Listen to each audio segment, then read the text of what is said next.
उम्मीदें, खुशियां, दुआएं और बहुत से ख्वाब लिए नया साल आन पहुंचा। मुल्क भर में इस साल 2023 का शानदार इस्तकबाल, कभी खुशी कभी गम अपने दामन में समेटे 2022 खत्म हो गया।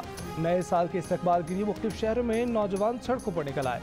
शोर शराबा, हल्ला गुल्ला, आतिशबाजी और भंगड़े, साल नौ का जश्न मनाने का हर एक का निराला अंदाज। पाबंदी के बावजूद कराची में कुछ मकामात पर हवाई फायरिंग के अफसोसनाक वाक़या, 15 अफराद जख्मी। मुख्तलिफ शहरों में नौजवानों ने हल्ला गुल्ला किया, जश्न मनाया। हज़ारों लोग खाने पीने की दुकानों पर जा पहुंचे जो रात गए भी खुली रहीं। कराची में हज़ारों अफराद सी व्यू के साहिल पर पहुंच गए।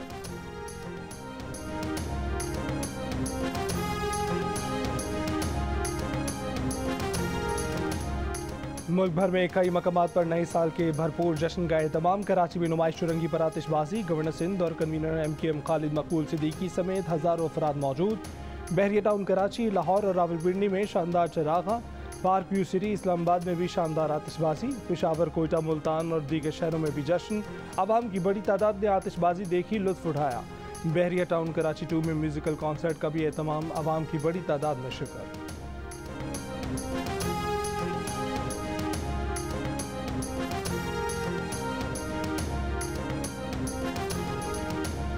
पाकिस्तान में साल 2022 का आखिरी सूरज गरूब हो गया। सूरज डूबने के मनाजिर कैमरे की आंख ने महफूज कर लिए।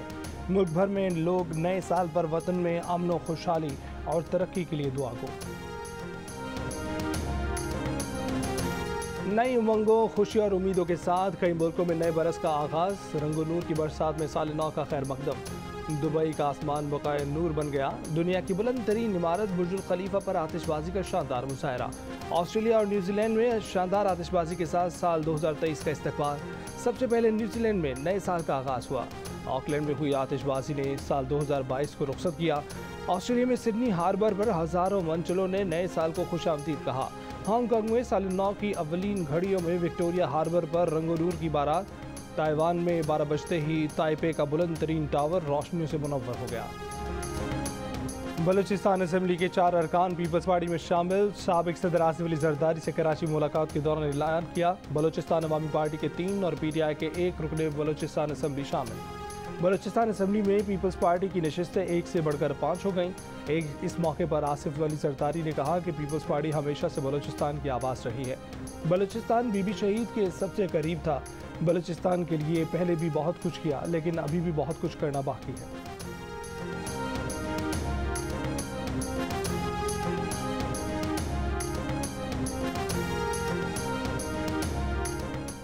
हुकूमत का पेट्रोल और डीजल महंगा ना करने का फैसला। वफाकी वज़ीर ख़ज़ाना इसहाक डार का 15 जनवरी तक पेट्रोल और डीजल की मौजूदा कीमतें बरकरार रखने का ऐलान। पेट्रोल की कीमत 214 रुपये 80 पैसे फी लीटर रहेगी। डीजल की कीमत 227 रुपये 80 पैसे फी लीटर रहेगी। मट्टी के तेल और लाइट डीजल की कीमतें भी बरकरार रहेंगी।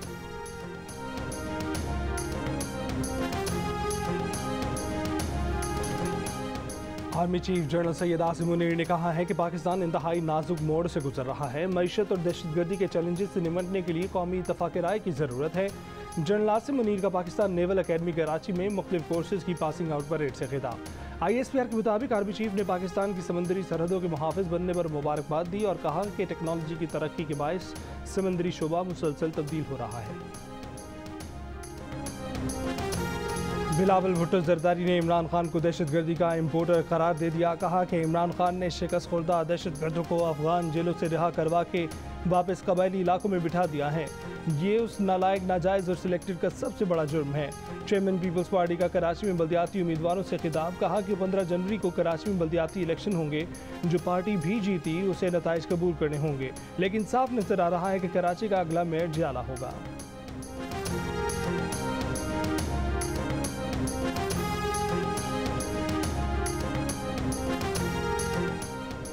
साबिक chief justice of Pakistan Saqib Nisar ने कहा है कि आला तरीन फौजी ऑफिसर समेत किसी में भी ये जुर्रत नहीं थी कि कोई रियायत हासिल करने के लिए उनसे रब्ता करे।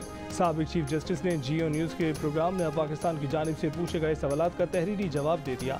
जस्टिस रिटायर्ड साकिब निसार ने कहा कि इमरान खान अपने या जहांगीर तरीन के लिए मुझसे रब्ता करने के बारे में सोच भी नहीं सकते थे। उनके साथ बेंच में जस्टिस फैसल अरब और जस्टिस उमर अता बंदयाल थे, जिनके किरदार पर कोई सवाल नहीं उठा सकता।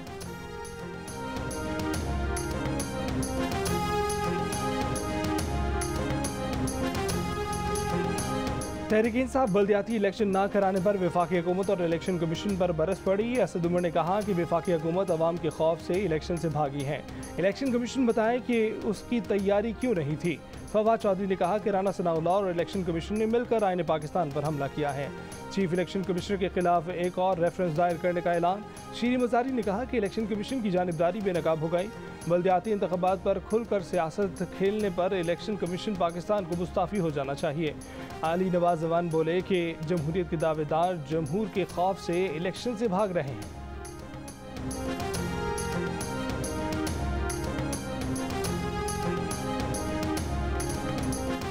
पीरियाए तामीर वतन नहीं कर सकती मगर ज़बान तो बंद रख सकती हैं। अदालत आईन कानून को रौंदने पर इमरान खान के खिलाफ नोटिस ले। वफाकी वज़ीर एहसन इकबाल की प्रेस कॉन्फ्रेंस। कहा इमरान खान और उस्मान बुज़दार ने बल्दियाती इदारों से मुतल्लिक सुप्रीम कोर्ट का फैसला रौंदा। 7 माह तक उन्होंने सुप्रीम कोर्ट के फैसले पर अमल नहीं किया। वफाकी वज़ीर इत्तलात मरियम औरंगज़ेब ने सवाल किया कि इमरान खान इक़्तिदार में रहते हुए 2 साल तक बल्दियाती इलेक्शन क्यों रोके। पंजाब और खैबर पख्तूनख्वा में इलेक्शन करवाने की कमिटमेंट का क्या हुआ। नून लीग के तारिक फजल चौधरी ने फवाद चौधरी को जवाब दिया कि अपने घर की खबर लें, आपके भाई तहरीक इंसाफ छोड़कर नून लीग के हो चुके।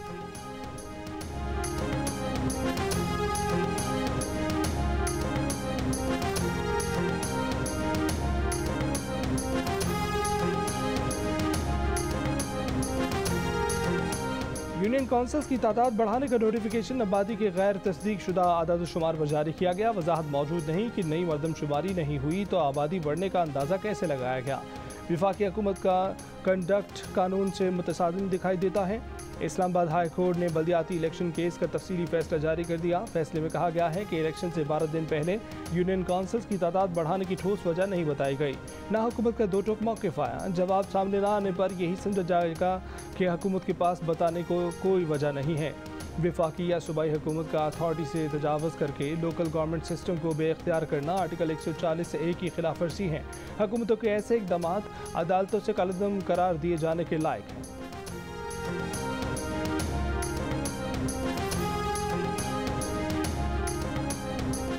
सिक्योरिटी फोर्सेस का बन्नू के इलाके जानी खेल में खुफिया इतला पर ऑपरेशन। 4 दहशतगर्द हलाक, असलहा और गोला बारूद बरामद। ISPR के मुताबिक दहशतगर्दों से फायरिंग के तबादले में एक जवान भी शहीद हुआ। शहीद सिपाही मोहम्मद वसीम का ताल्लुक खैरपुर से था। ऑपरेशन के दौरान मारे गए दहशतगर्द सिक्योरिटी फोर्सेज और शहरियों पर हमलों में मुलव्विस थे।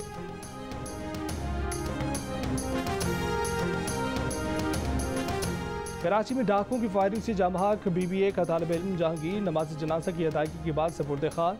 अमीर जमात इस्लामी कराची हाफिज नईमुर रहमान के लवाहिकीन से ताज़ियत। कहा कि अवाम को तहफ़्फ़ुज़ फराहम करना हुकूमत सिंध की जिम्मेदारी है। शहरियों के तहफ़्फ़ुज़ के लिए 8 जनवरी को अहम ऐलान करेंगे।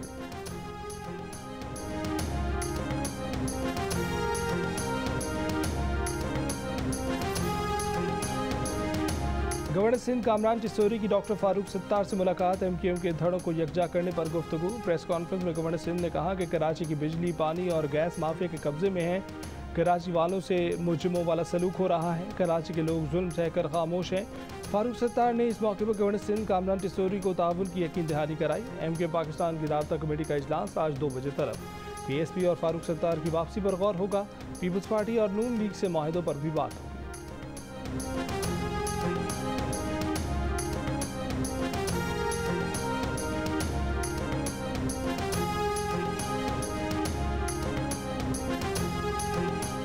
मुल्क में गुज़िश्ता साल की निस्बत टैक्स आमदन में 17% इजाफा रिकॉर्ड। FBR के मुताबिक दिसंबर 2022 में 740 अरब रुपए का टैक्स जमा हुआ।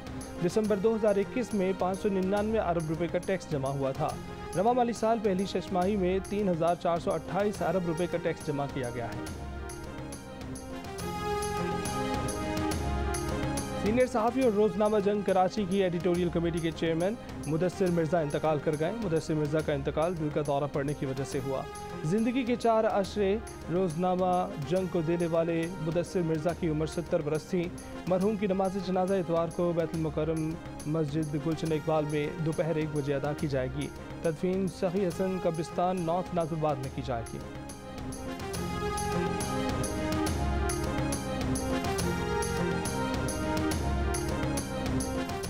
चेयरमैन PTI इमरान खान कहते हैं कि साल 2022 में बेहतरीन कारकर्दगी वाली हुकूमत को साजिश के तहत हटाकर मुल्क को मुजरिमों के हवाले किया गया।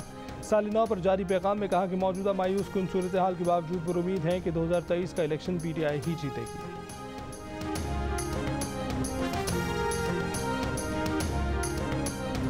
और साल 9 की खुशी में जियो टेलीविजन लाया 7 स्काइज एंटरटेनमेंट की नई ड्रामा सीरियल गिरफ्त का प्रीमियर। नए साल की पहली शाम जियो टीवी पर देखिए गिरफ्त का मेगा एपिसोड 1 जनवरी की रात 8 बजे से 10 बजे तक सिर्फ जियो पर।